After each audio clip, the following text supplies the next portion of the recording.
So I heard a rumor that you're from Lima, Peru. Yes, that's Yes? correct. Born and raised. Born and raised. What is the best Peruvian food that you've had there? So obviously I'm biased, all of it. But if I had to pick, my favorite is pollo a la brasa. And what is that? So it's like a rotisserie chicken and then French fries. I know it sounds super simple, but it's so good. And the sauces just make it so much better. It sounds delicious. Yes. So born and raised in Peru, yeah? Yes. Until what age? I was about 9.5, almost 10. Okay, and then you moved to the States? Yep. Yeah, my mom came and got me when I was that age because I lived with my grandma. She moved to the States when I was about 2.5. So the rest of the time I grew up with my grandma, and then she came, and then we moved to the States together with my mom. Where in the States? Idaho. Oh, you did move Yes. directly here. Okay. Yeah, my mom remarried, and her new husband's ex-wife lived in Idaho, so we had to move over here for the kids, or their kids. So Did they ever go back to Peru for visiting, or? yeah, we just went back recently. Me and my husband, we went and we stayed for about a week and a half with my grandparents, and you know, he loved it, which I'm really glad because he was born and raised in the States. He's white. So I was really afraid that he might just, you know, maybe not like the culture, but he loved it. And yeah, he was like really taken back because it's so different. And also he's super tall, so he like stood out like a sore thumb. Yeah. Yeah.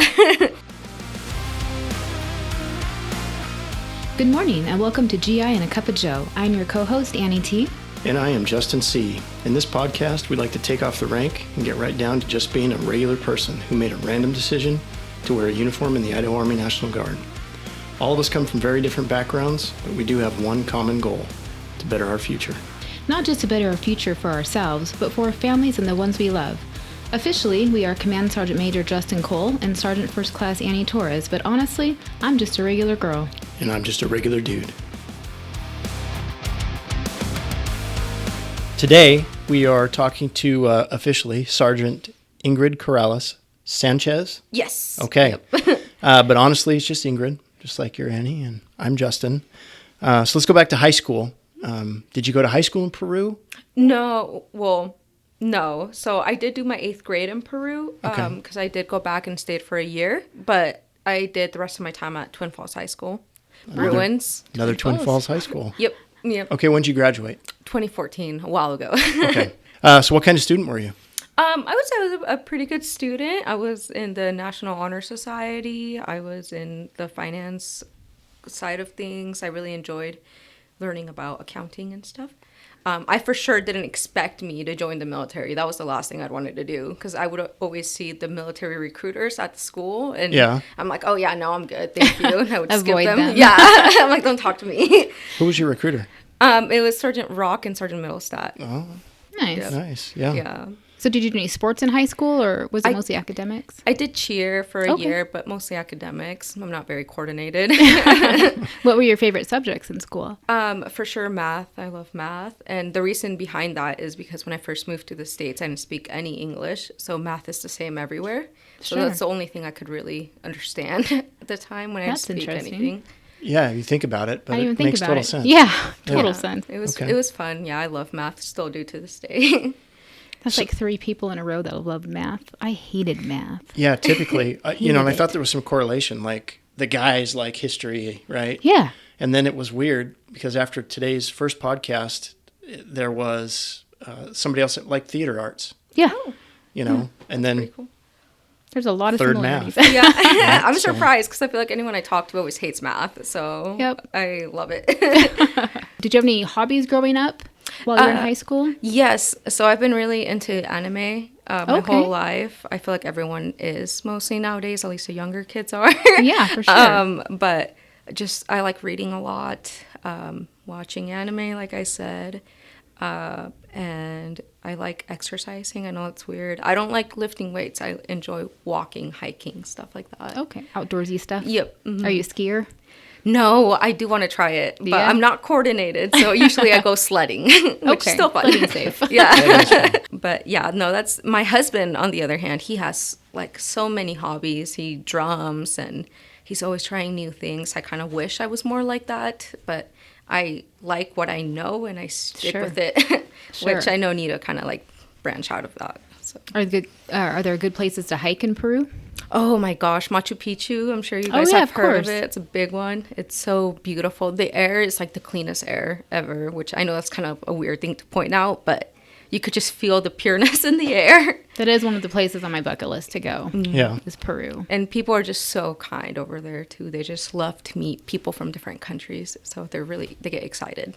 So, Twin Falls High School, did you join while you were in Twin Falls High School or after you No. graduated? So it was after I graduated. Actually, my mom talked to Sergeant Rock before I even knew who Sergeant Rock was. And she called me one day and was like, "Hey, do you want to join the military? I talked to Sergeant Rock. Let's go meet up." So she's the one that kind of, I wouldn't say forced, but kind of got me there. Yeah. So yeah, she was really excited just because I wasn't sure what I wanted to do with my life at the time. So I just thought I might as well join.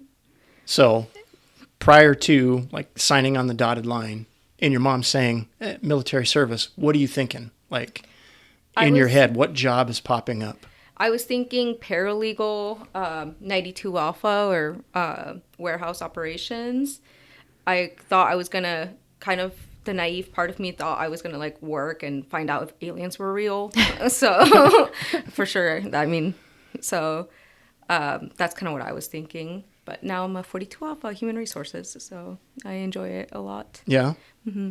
When you took a look at, let's say you're just getting out of high school, talking about the Guard, did you have any idea what the Guard could do for you or what maybe your future could look like? Sergeant Rock did say a lot of awesome things that are true. So for sure, at first I had no idea. Honestly, I never thought about the military. But after he sat me down and told me that school would be paid for, insurance, all that good stuff, I could get a full-time job, which now I do have, thank God. I was really excited about it after he told me all the possibilities, and I was like, heck yeah, enlist me. Was your mom just trying to help you when she made the appointment for you, or Yes. Oh, okay. Yeah, I was kind of having a hard time trying to figure out what I wanted to do, and I wasn't making the smartest choices when I was that age, so it really just helped me. How old were straighten you out. when you finally joined? 18 and a half, almost Okay. 19, yeah. So I turned 19 in AIT. She spent like the year after graduation just kind of figuring life out. Yeah, Gotcha. yeah, because I just, I didn't grow up in this country, so I always kind of felt like Yeah. an outcast or didn't feel at home, so I was just trying to find that home, and I did eventually in the military. Good. Is there any other jobs in the military that interest you besides 42 Alpha? Paralegal, I think that would be really cool. I thought about doing infantry when I was younger. I don't think my body could handle it now. But those are the only two jobs I ever thought about. But I mean, paralegal, I would still be open to that. That sounds pretty fun.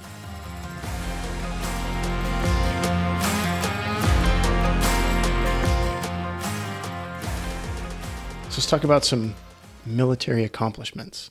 So you've been in how many years now? 8, almost. Almost 8 years? Yep. So what's been your biggest accomplishment in the military to date? For sure, NTC. Yeah? Yeah, that was the hardest training it was even harder than boot camp, in my opinion. Wow. But just, not having access to a shower or bathroom really changed my perspective and made me very grateful for the things I do have when I'm back home. Yeah. But I did get an award from that training, from the late nights we stayed up doing What'd you parts in our comm. Did you? Mm-hmm. Oh, congratulations. Thank you. What was your job down at NTC? Was it centered around the 42 Alpha? No, not yet. It was 92 Alpha at the time. So just ordering parts for vehicles, getting orders ready so we could fix the vehicles, stuff like that. And it was a lot of also moving stuff, helping out the other guys moving batteries and doing extra little things, the trainings and stuff they had out there. It's such long days out there. Yes. In the heat, man. Yep. And I remember we also, we got gassed and just kind of getting into that scenario, like getting ready and putting all your stuff on. It was cool. It felt like we were kind of in a movie almost. So I really liked it. What made it different from, or more, I guess, harder than boot camp? In my opinion, just we weren't in the field that long in boot camp. We did true. 3 days, tops, maybe 4. So just being out there for 2 weeks straight without porta potties, it was just really, it it was pretty cool. I hated it at the time, obviously. Right. But I think looking back now, it's probably one of the coolest things I've done in the military as of right now. Wow. Can you imagine like how many years all the units have been going through NTC inside the box? Yeah. And there's no bathrooms. Yep. Yeah. It's rough. Makes you think. Okay, so let's go back to basic training. You fly out, right? And you're walking through the airport, and you have to go to the fountain, right? And you're waiting for all these other people in the same position as you, right? Not really knowing. The bus driver comes and picks you up, puts you on the bus, and I think it's like I don't know, it's like an hour and a half drive or something like that, maybe even 2 hours. Yep. Right down to the start of your reception. What were your first thoughts when you got off the bus at reception? Scared. Fear. Yeah. Yes. Any regrets? Yes. At the time, yes. I'm like, what did I do? But I was able to make some friends, and we suffered together. So it made it better. What time did you get to reception? 2 a.m.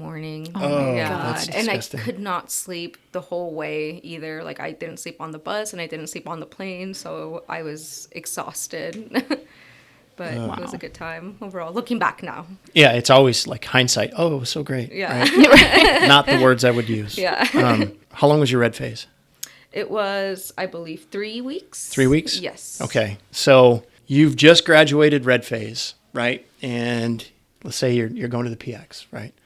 And you bump into somebody that's just in reception, right? And they're going to whatever they're doing prior to them going to the beginning of basic.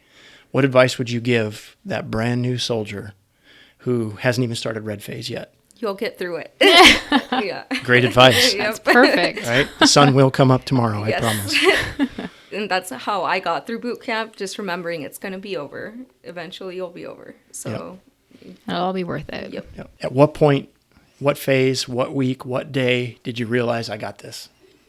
Probably, I would say, starting white phase. Yeah? Yes. Yeah. Just at the beginning of white phase, when red phase was done, you were like, okay, I got Yeah. this now. Yeah, because I feel like just getting over those first 3 weeks, you accommodate to the lifestyle. And I think after that, you just accept it. I At would least for agree.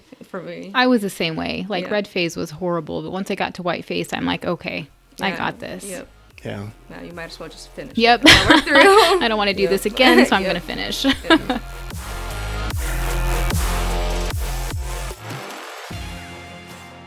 You've been in 8 years, right? Yes. Okay. What advice would you give somebody that was considering military service? It's worth it. I would recommend that. I know there's times where you have to get up early and it sucks, but at the end of the day, you build a family and you're going to have great benefits that you wouldn't get anywhere, and just kind of power through it, because looking back at your life, it's going to be something that you won't regret, and you could tell your grandkids about it once you're old. So I think I have really good stories to tell my husband and eventually my kids. So I enjoy it, and I would say stick with it. Do you have any brothers or sisters? I do, yes. I have. I'm curious, 3 did your sisters. mama make appointments for them too? Nope. She did not. Just you? You were the chosen one. Yep. I was her black sheep, I guess. So she's like, you better join. So, That's hilarious. yeah, but it really changed my life around. So I'm very grateful. That's awesome. Do they see it in you? Yes. Your mama's proud. Yeah, I that know she now is. she is. And she takes a lot of pride that, one of her daughters is in the military. So. And you said your family's here in the States, all of them, right? No, oh, so just my mom and my siblings and my Okay. stepdad. And they moved to Florida recently. Well, I Oh. would say like 3 years ago, not too recent. But I'm all alone with my husband here. And I'm pregnant, so I have a kid. What? Congratulations. Thank Congratulations. you. Thank you. Yeah, so we're going to build our own little family. I love it. But everyone else is in Peru, so. And you work full-time now on Yep. Gowan. How long have you been a full-time employee? So AGR, almost 2 years. But I've been on ADOS on and off for about 5 years. Okay. So you're able to build a good life for yourself. That's Yep. awesome. Yep, so I'm really lucky. Well, we can say lucky, but let's go through the process, right? So you had to endure 4 or 5 years of ADOS. You probably boarded for AGR jobs in that time. Like, let's realistically, how many AGR jobs did you go for before you got picked up? So I'm one of the lucky ones. I got the first one. My First first time you interview. boarded? Yes. First Sergeant Bettis hired me my first That's interview. fantastic. But I know that's not usually what happens. So. Well, sometimes it is, right? If you go to the board and you blow it out of the water, right? Yeah, they're going to pick you up. Like if you're impressive, you get picked up. Yeah. So, but you've had 4 or 5 years of ADOS before you get the AGR job. Mm-hmm. So, I mean, you're looking at, in 2 years of AGR, so you're looking at 13 more years. Yep, almost there. Right? So it's hard to explain that when you're talking to the younger generation. You only have to do 20 years to get a retirement. And you get all these health benefits and you get all these things. It's hard to get that across, and you look at a calendar, look down at your watch and you're like, oh, I literally have 12 years left and it goes by I'm so done. quick. I agree. So quick. Yeah. I know I've only been 8 years, but it feels like I just enlisted yesterday. Yep. So it goes by so fast. So what has been your greatest accomplishment to date? I think just sticking with it, because I know the first 2 years that I got back, I didn't really want to be in anymore, just because I was going through some family issues and I was working just my regular civilian job, and the last thing I wanted to do was come to drill. Sure. So just having amazing leadership and letting them help me out really is something I'm very grateful that I did, and it's an accomplishment to me that stuck with it, because I was so afraid and didn't want to stay, but powered through it. Oh, you faced your fears, and that's awesome.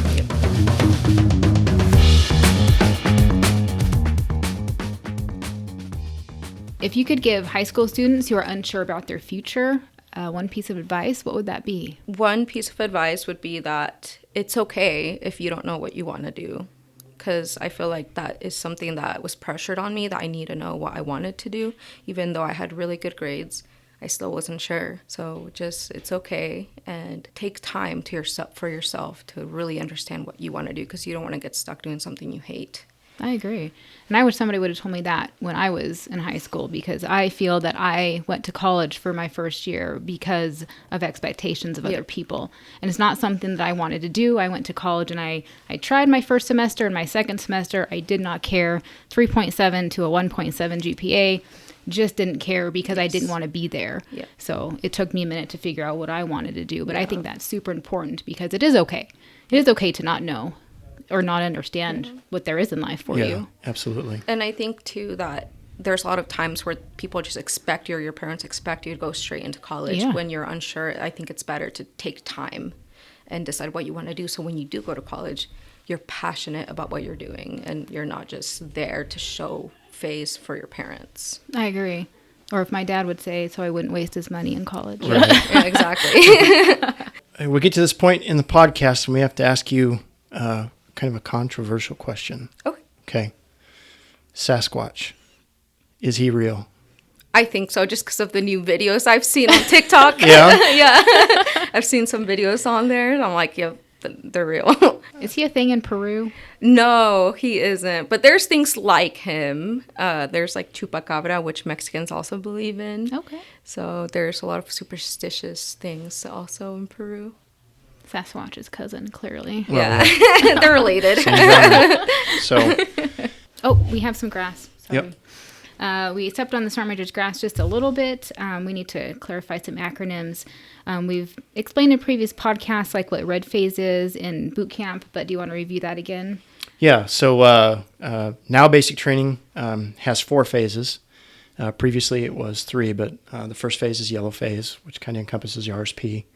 And then you move into red phase, and that is kind of the welcome to the Army introduction. And then white phase is what they call the training phase, where you get like your gas mask training and your rifle training, stuff like that. And then blue phase is kind of the polishing phase. That's where you learn how to put on your dress uniform and a lot of the custom and courtesies and stuff like that. So nice. Yep.